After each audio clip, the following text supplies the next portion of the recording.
Assalamualaikum warahmatullahi wabarakatuh. Alhamdulillah, wassalatu wassalamu ala rasulillah, Sayyidina wa maulana Muhammad ibn Abdillah, wa ala alihi wa sahbihi wa mawalah, amma ba'du. Kebahagiaan bagi Al-Fakir pada kesempatan kali ini bisa menyapa kembali sahabat-sahabat yang dimuliakan oleh Allah Subhanahu wa Ta'ala. Mudah-mudahan para sahabat sekalian diberikan umur panjang yang barokah, diberikan kesehatan zahir batin, sehat walafiat. Mudah-mudahan diberikan rizki yang halal yang barokah. Mudah-mudahan pula keluarganya Allah jadikan keluarga yang sakinah, mawadah warahmah. Putra-putrinya, keturunannya, mudah-mudahan Allah jadikan keturunan putra-putri yang soleh solehah. Amin ya Allah ya Rabbal Alamin. Para sahabat yang dimuliakan oleh Allah Subhanahu wa Ta'ala, pada kesempatan kali ini insya Allah Al-Fakir akan menyampaikan sebagian dari keutamaan berwudu.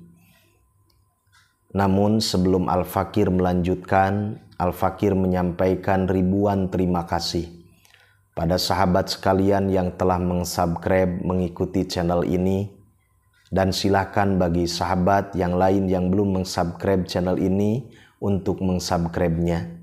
Insya Allah wasilah dukungan, doa, subscribe dari para sahabat sekalian, channel ini akan semakin berkembang dan mudah-mudahan channel ini memberikan manfaat. Amin ya Allah ya Rabbal Alamin. Para sahabat yang dimuliakan oleh Allah Subhanahu wa Ta'ala, banyak sekali keutamaan daripada berwudu. Di antara keutamaan wudu yaitu akan menjadi sebabiah gugurnya dosa, akan menjadi sebabiah Allah mengampuni kesalahan dan dosa kita.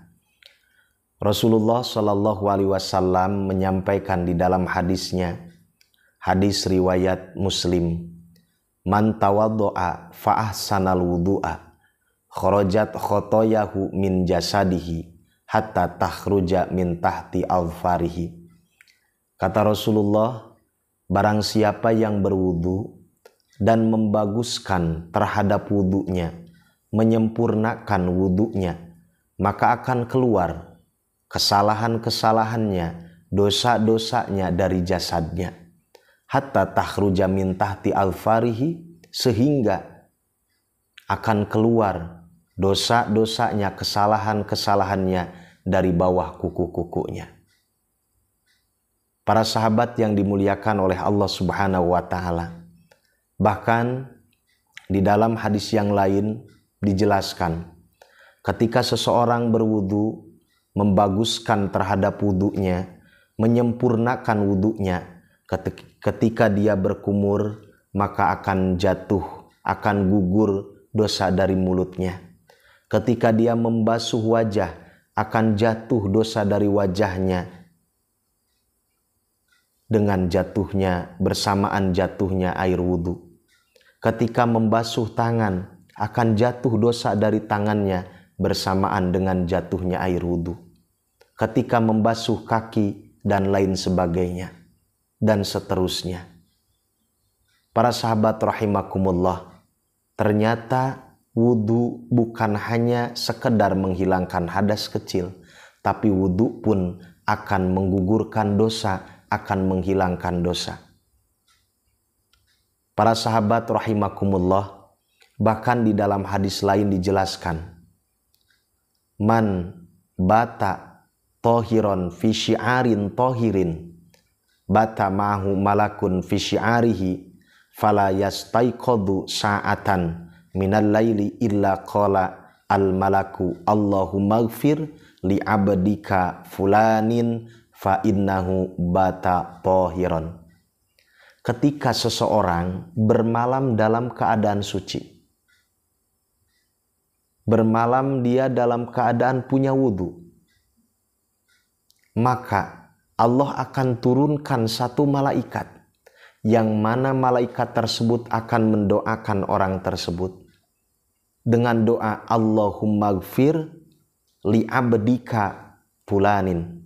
Ya Allah, ampuni dosa orang ini karena orang ini bermalam dalam keadaan suci.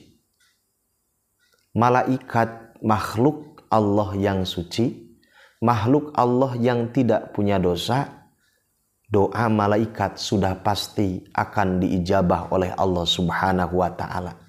Dan ketika seseorang bermalam dalam keadaan suci, dia akan mendapatkan doa dari malaikat untuk ampunan terhadap orang tersebut. Para sahabat rahimakumullah, semakin banyak kita melaksanakan wudhu, semakin kita menjaga wudhu, semakin kita menjaga suci, insya Allah semakin banyak fadilah, pahala yang kita raih, dan akan semakin banyak dosa yang diampuni oleh Allah Subhanahu wa ta'ala. Amin ya Allah ya Rabbal Alamin. Rasulullah Shallallahu Alaihi Wasallam pernah menyampaikan kepada sahabat-sahabatnya, kata Rasulullah, ala adulukum ala ma yamhullahu ta'ala bihi al khotoya wa turfa'u bihi darajat. Qalu bala ya Rasulullah. Kata Rasulullah kepada sahabatnya, maukah aku tunjukkan kepada kalian sesuatu perkara yang mana melalui perkara ini Allah akan mengampuni kesalahan-kesalahan dosa-dosa kalian dan Allah akan mengangkat derajat kalian. Para sahabat menjawab, qalu bala ya Rasulullah, tentu saja ya Rasulullah. Rasulullah menyampaikan, isbagul wudu bis sabarat wa sabru alal makarih wa kathratul khuta ilal masajid wa intidharus salati ba'da salat, yaitu menyempurnakan wudu dalam keadaan sulit, sabar terhadap sesuatu yang kita tidak sukai, yang tidak disenangi oleh kita. Selanjutnya banyak melangkahkan kaki, banyak berangkat ke masjid. Selanjutnya menunggu sholat setelah kita melaksanakan sholat. Para sahabat rahimakumullah, dari hadis-hadis tadi kita dapat menyimpulkan bahwa wudhu akan menjadi sababiah gugurnya dosa kita. Wudhu akan menjadi sababiah Allah mengampuni dosa-dosa kesalahan kita. Amin ya Allah ya Rabbal Alamin. Bahkan di dalam hadis yang lain Rasulullah menyampaikan, man tawaddo'a fa ahsanal wudu'a. Barang siapa yang berwudu fa ahsanal wudu'a, membaguskan, menyempurnakan wudunya. Di dalam kitab fikih banyak dijelaskan, menyempurnakan wudu, membaguskan wudu itu yaitu wudu dengan syaratnya benar, rukunnya benar, sunnah-sunnahnya dijaga, sunnah-sunnahnya dilaksanakan. Itu yang dimaksud fa'asanal wudu'a, bukan hanya wudu asal wudu saja. Setelah wudu thumma qala asyhadu an la ilaha illallah, kemudian membaca asyhadu an la ilaha illallah wahdahu la syarikalah wa asyhadu anna Muhammadan abduhu wa rasuluh. Allahumma ja'alni minat tawwabina waj'alni minal mutatahhirin. Futihat lahu thamaniyatu abwabil jannah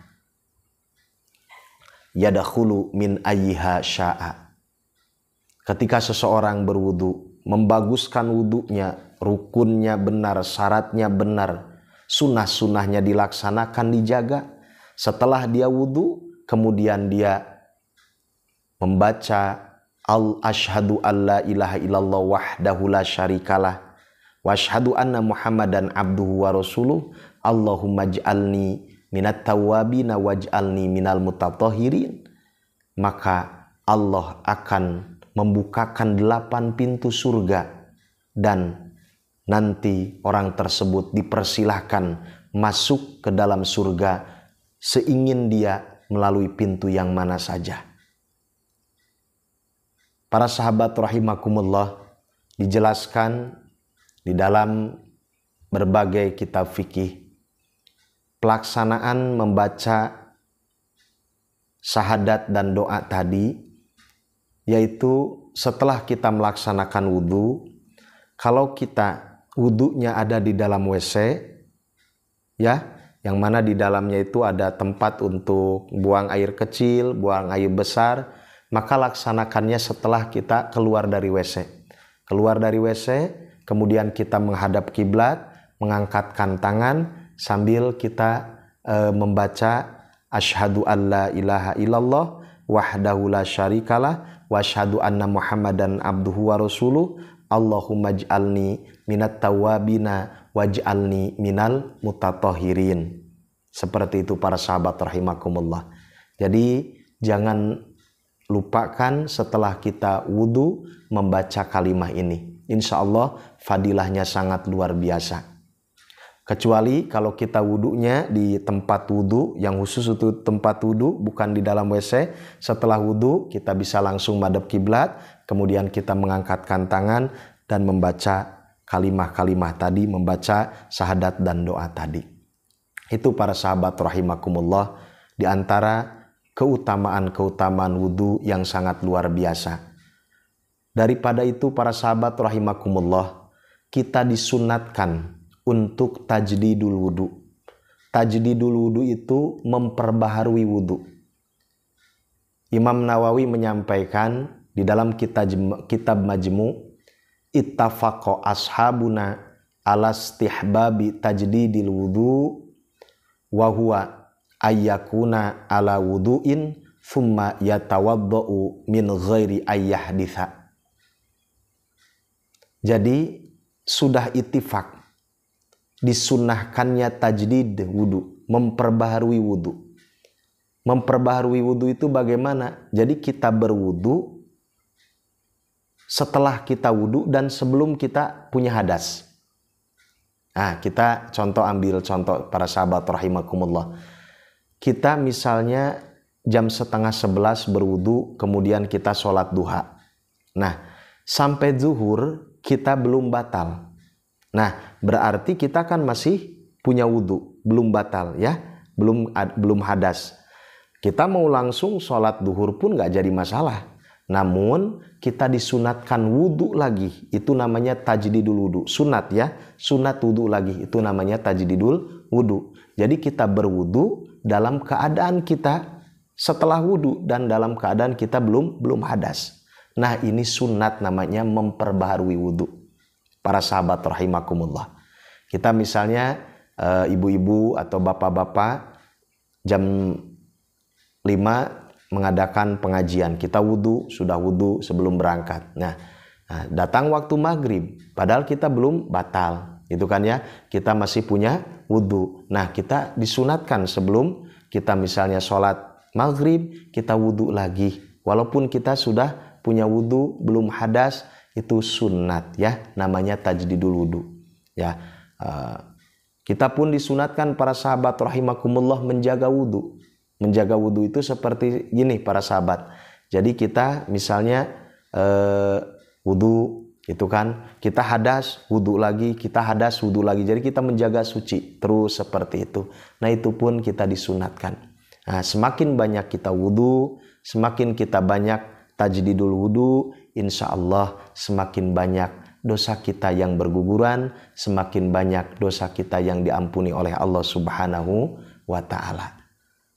Para sahabat rahimakumullah, para ulama banyak menyunatkan kita sebelum tidur bermalam dalam keadaan suci, dalam keadaan wudhu. Tadi sudah Al-Fakir sampaikan, begitu besar pahala dan fadilahnya. Untuk itu mudah-mudahan melalui kita mengetahui begitu besar fadilah keutamaan berwudu, mudah-mudahan kita termotivasi, kita ada keinginan untuk melaksanakan ibadah tersebut, untuk kita memperbanyak wudu, tajdidul wudu, menjaga wudu, dengan tujuan kita mengharap ridhonya Allah Subhanahu wa ta'ala, mengharap ampunan dari Allah Subhanahu wa ta'ala. Mudah-mudahan Allah memberikan hidayah taufik kepada kita sekalian. Amin ya Allah ya Rabbal Alamin. Para sahabat rahimakumullah, itu saja yang bisa Al-Fakir sampaikan pada kesempatan kali ini. Banyak salah, banyak kekurangan, itu keluar dari kebodohan Al-Fakir. Kalau ada manfaatnya silahkan ambil, dan mari kita belajar bersama-sama untuk mengamalkannya. Itu saja, kurang lebihnya mohon maaf. Wabillahi taufiq wal hidayah. Wassalamualaikum warahmatullahi wabarakatuh.